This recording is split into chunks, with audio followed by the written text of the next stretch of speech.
So అయితే business పెట్టాలని ఇప్పుడు చాలా మంది యంగ్స్టర్స్ అనుకుంటున్నారు. వాళ్ళు ఒకే ఒక చోట బ్యాక్ స్టెప్ ఎక్కడేస్తున్నారంటే ఇన్వెస్ట్‌మెంట్.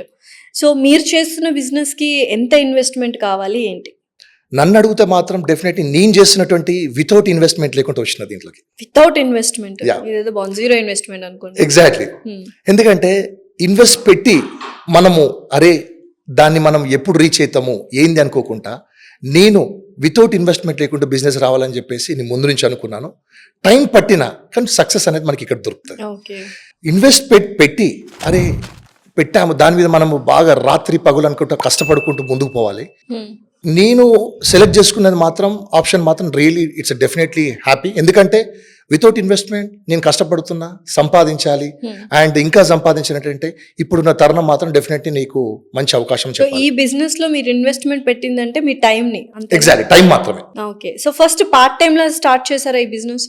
ఎగ్జాక్ట్లీ. నేను వర్క్ చేస్తూ ఉండగానే అండ్ నేను ఇంటీరియర్స్లో వర్క్ చేస్తున్న టైంలోనే నాకు క్లయింట్ బేస్ పెరగడం జరిగింది. ఈ క్లయింట్ బేస్ని ఇలానే కంటిన్యూ చేస్తూ నేను ఏదైతే బిజినెస్ అనుకున్నానో దాంట్లో దిగడం జరిగింది. అండ్ దిగిన వెంబడే నాకు ఈ క్లయింట్ సపోర్ట్ కూడా బాగా దొరికింది. దీన్ని మెల్లిగా 1 month 2 months నేను చేస్తూ దీంట్లో నేను ఇప్పుడు ఫుల్ ఫ్లెడ్జ్గా రావడం జరిగింది. ఏదైతే నేను వితౌట్ ఇన్వెస్ట్మెంట్ లేకుండా ఫుల్ ఫ్లెడ్జ్గా నేను దీంట్లో ఉన్నాను.